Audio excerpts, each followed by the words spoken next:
Drenk's work. And just a little bit of context, I'm an art historian and curator. I work at University of Texas at Arlington. And I spent 25 years working in the United Kingdom in the same kind of capacity at different universities. And my final 8 years there was on faculty at the Winchester School of Art, which is part of the University of Southampton. And the reason I mention that is because it was there that I began as a director for an art gallery at a university, which has its own kind of particular nature. And I was really pleased when the opportunity arose at Arlington to do a similar role alongside the other things that I do there. And the reason I mention this is that's how I came to work with Jessica. So one of the exhibitions that we developed for the gallery in Arlington was last year in fall of 2024. We brought together Jessica together with 2 other artists, all of whom are utilizing paper in unique ways in their contemporary art. Now Jessica's work I actually saw here at Gallery Urbane like a year prior to that, and she was presenting some of these aggregate pieces that we see the latest iterations of in this show. So this piece here on the wall, this particular aggregate piece, had a kind of earlier sister piece in that earlier show here at Gallery Urbane. And I would say probably also the piece that we have here, this one that's tripartite piece, and the kind of center section of this piece over here, where the shape looks like the folds of a bend of cartographic tracing of a river, for example. That's also related to the earlier aggregate pieces that were on show that I got to see here in person that made me go, yes, we've got to have Jessica for this exhibition in Arlington. And that was such a lovely experience working with her that then she and I continued that relationship, and I was at a conference in Rochester, New York last autumn and got to go out and visit her in her home studio and see all the works that she was creating and beginning, some of which have ended up in this current exhibition. And she invited me to write a reflection on her practice, which is in this publication here, is the full article that resulted from that engagement. And so what I was looking at was the totality of her output over the last 20 years. So from some of her earliest university projects and experiments all the way through to these mature aggregate pieces. And I haven't had a chance to tell Jessica, and I haven't told Reed yet, but I even got to present her artwork and ideas to high school students recently. So I was invited to speak at Nolan Catholic High School in Fort Worth, where they were inducting juniors and seniors into the National Art Honor Society. And so I spoke to them about digging deep to find the art inside and used Jessica's work as an example of doing the unexpected with everyday materials and how you can find wonderful ways to bring your artistic imagination that's inside you into the real world, even using humble materials, and that you can make something that's so elevated and exciting with things that you might already have access to. So you don't have to, as a young artist, think, oh, it's impossible because I don't have a big block of marble to carve with. You know, what we're looking at here, we're going to talk about in a second, come from incredibly accessible items of material to make these wonderful pieces. And so I've loved spending the last year really thinking deeply about Jessica's approach to art making. And so that's what I wanted to share with you guys today in light of these wonderful new pieces that she's presented. So the work that you're looking at is composed from junk mail.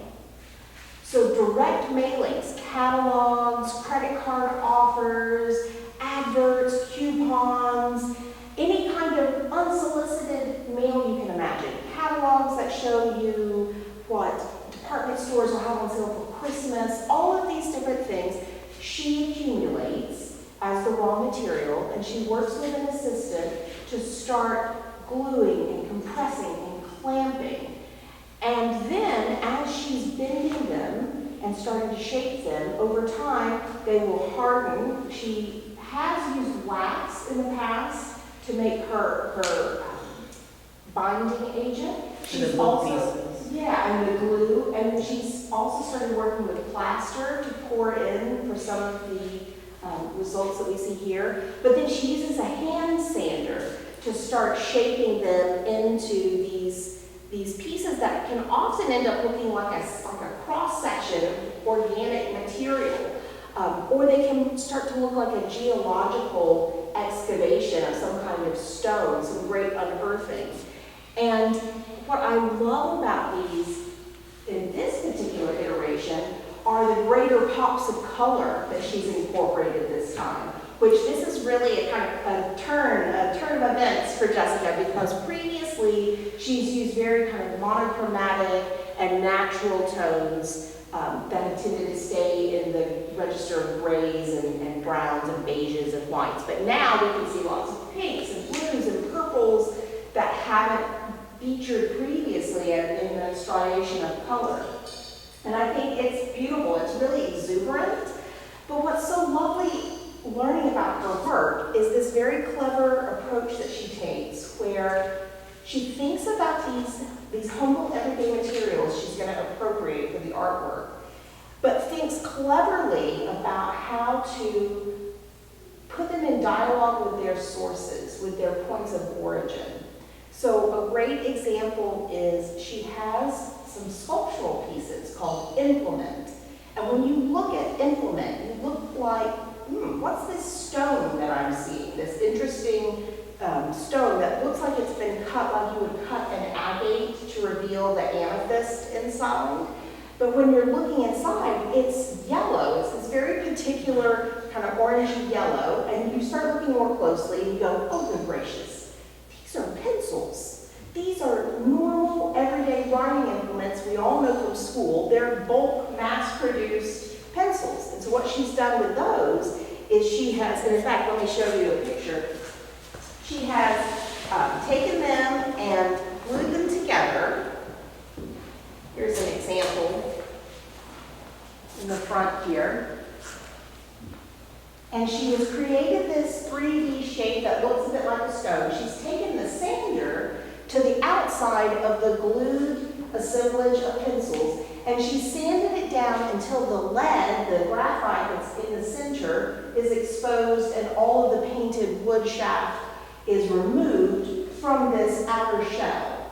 And so the yellow becomes the kind of agate that she's exposed. And what's clever is when you first encounter this in person and look at it, it reminds you of what an excavated graphite stone itself would look like. So if you get a mineral extraction of graphite, it's often a similar sort of shape. So what's lovely is she's taking us and pointing us back in the direction of the origin of the natural material that's incorporated in this manufactured everyday object.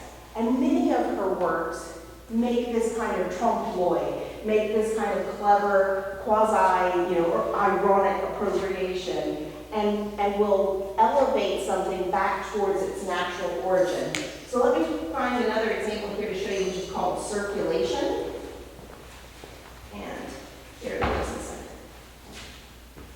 It's one that I really think does such a lovely job of this appropriation back towards the natural source of the materials. So in circulation, what she's done is she's taken mass-produced pulpy paperback fiction that was manufactured in the 70s and the 80s, where there's a high acid content in the material, and that causes the pages to age in color and become this kind of brown over time.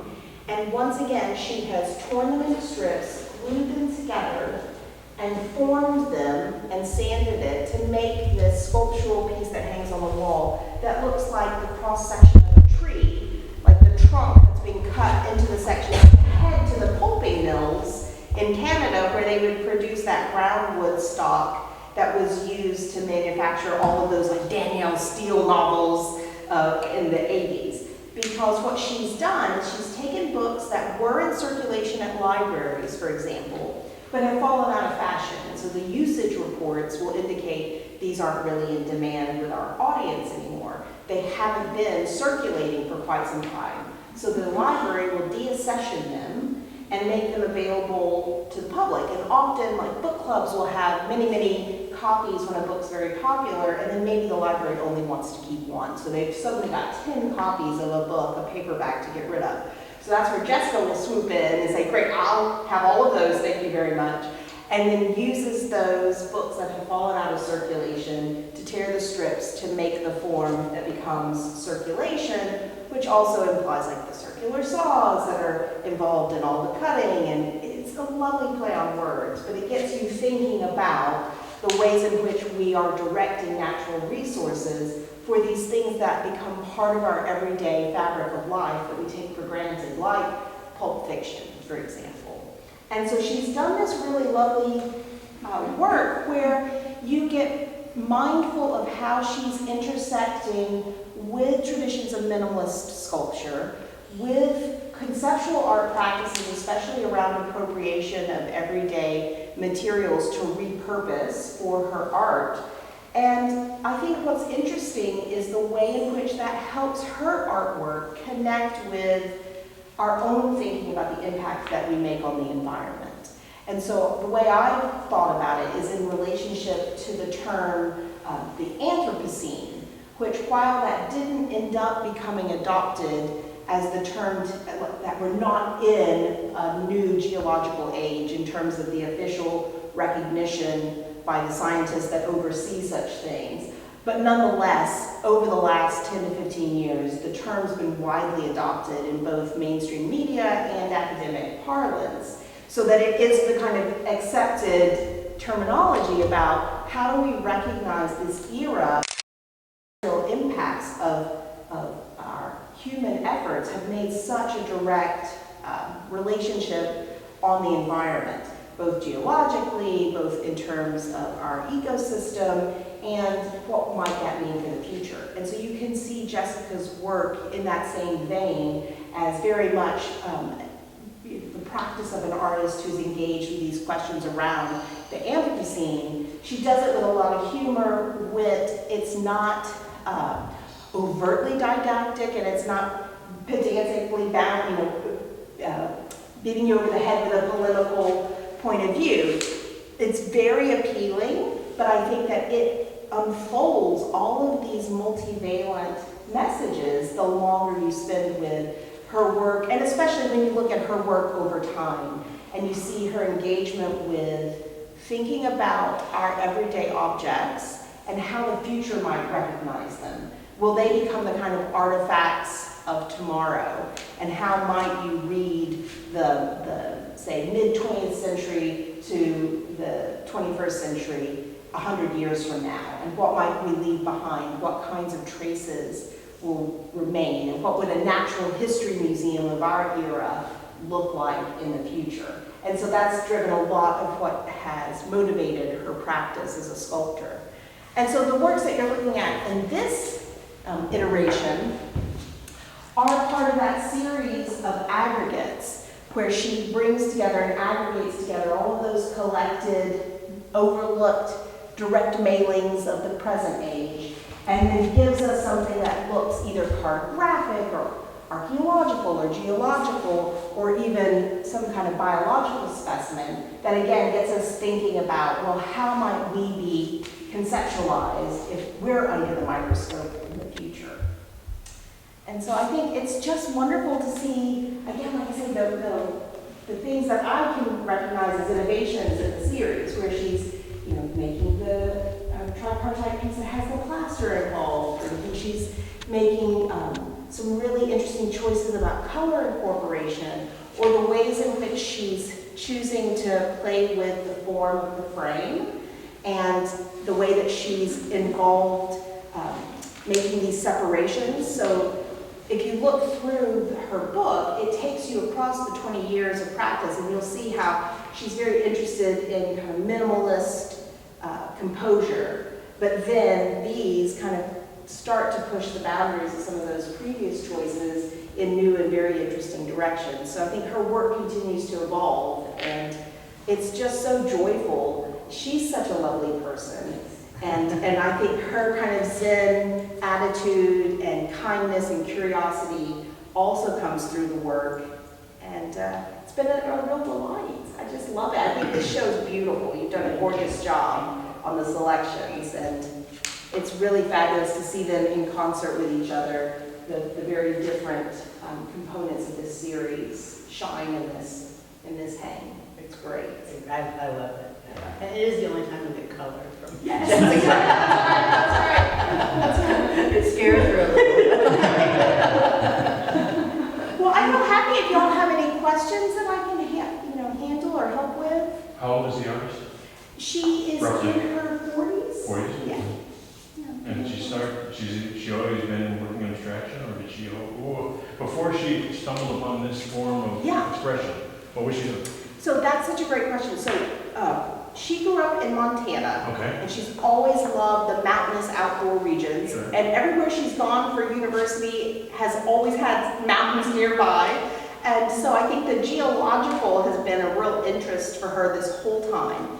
And when you look at her very first works that I've had access to, which are when she was finishing her undergraduate degree, she started already with like an early kernel of this idea, which was, what happens if I take everyday objects and start experimenting with them in terms of, okay, if I take a plastic drinks lid that I'm going to get at a fast food restaurant on my soda, and I immerse that in wax, and I end up with this lovely form where I can tell there's some kind of something trapped in this almost amber-like thing.